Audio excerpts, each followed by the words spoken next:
My wonderful viewers. Today I am so excited to bring you another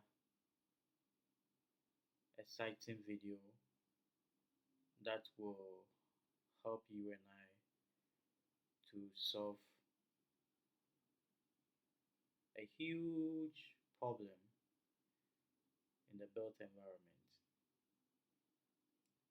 Today our lecture will be on rise and damp, or what we call dampiness.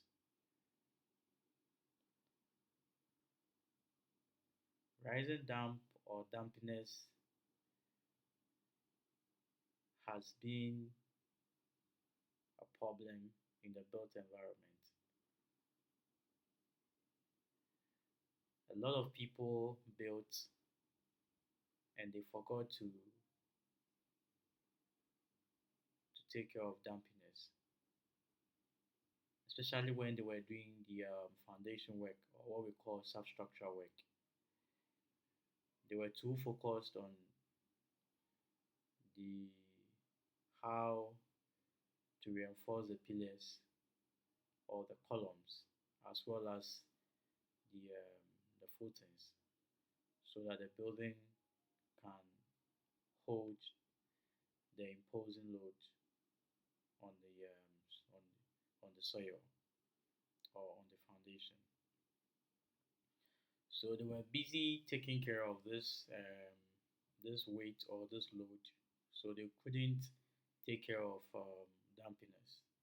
And today, a lot of buildings are suffering from rising damp.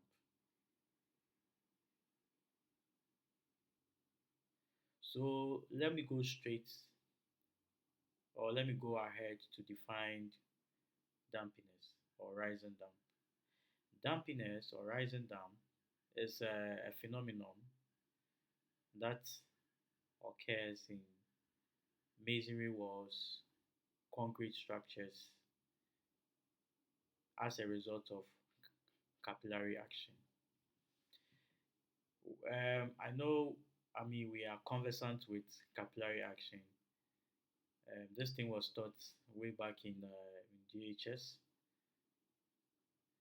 So, anytime there is a concentration gradient, okay, between two materials, one or when there's a concentration gradient between two materials, one and it involves water or liquid. The liquid flows from one point to the other. Yes, but in the case of capillary rise, it normally happens between tiny holes, tubes, and all that. So when you take, for instance, masonry wall like block, okay, the block has tiny, tiny, tiny, tiny, tiny holes, millions of pulses. Allow me to use holes, but the right word is pulse. Okay, so block or masonry wall has tiny pulses. Okay, that create the concentration gradient that I'm talking about. So it's able to pull water from the soil. So as it pulls water from the soil, the water climbs through those pulses, and then it goes up. And every soil holds a certain amount of water, and the water that soil holds, we call it moisture. We call it, so you can even say soil moisture. Okay, but depending on the area, when you go to some areas, there's severity of soil moisture is high as compared with other areas. So some people will say my area is a waterlogged area. My area is not a waterlogged area.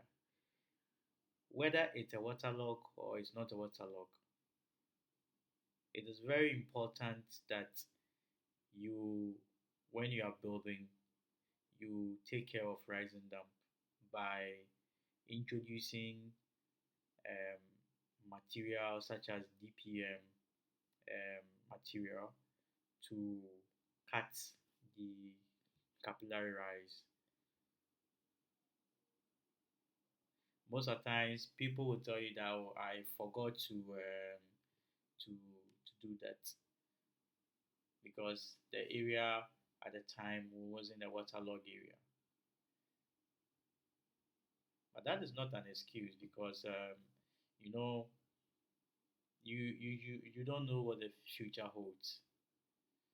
You don't know what will happen in the near future. So it's always important when you are building, you anticipate, okay, you forecast into the future that, okay, it is very important we take care of this so that tomorrow when the place becomes a waterlog or when the place receives an amount of water, the building can still stand. So, for instance, when I am building for my client, one of the things I don't play with is taking care of rising damp because dampiness can um, spoil the beautiful work that I've suffered to build for my client, and that will put a minus on my work.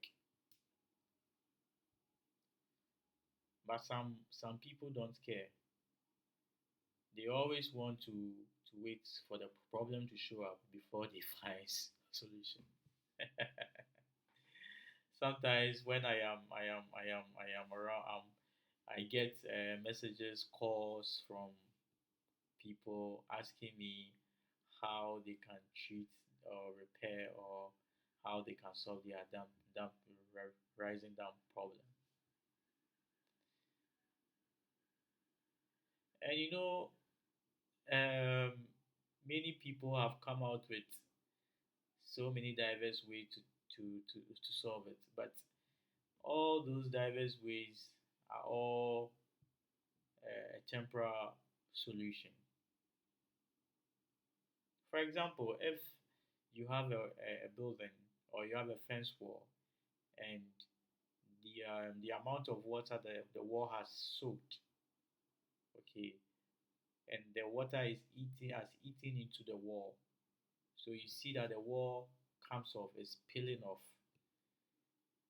Somebody will say, "Oh, let me just take off those surface, or let me take off that surface, and then redo and do a replastering." Yes, when you do it that way, you have partially solved the problem, but give it some time, it will show up.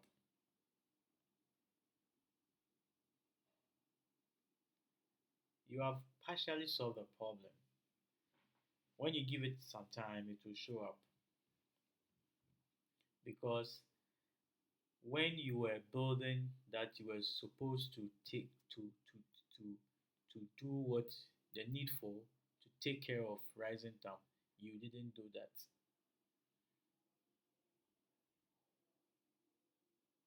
So the only solution is we have to cut your building and then do what we call material retrofitting.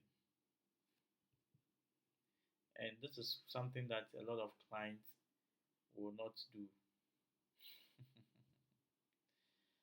So today I felt the need to talk about this or to bring this thing up so that when you ask a contractor or ask somebody to build for you, or even when you yourself you are supervising it, you should always remember that it doesn't matter where whether your soil where your building is waterlogged or is not waterlogged. It is very important you take care of rising damp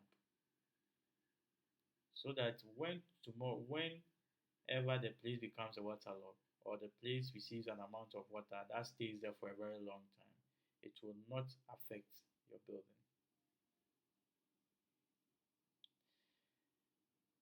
Thank you so much for watching till the end, and I would humbly ask you to subscribe to this channel because I'll be dropping in more educative videos that will help you and I to build well. Because I want us to build well so that our lives will be protected. If we don't build very well and the buildings come down, it will kill us.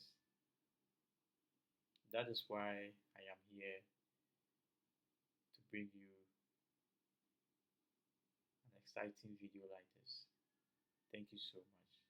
And don't forget to subscribe.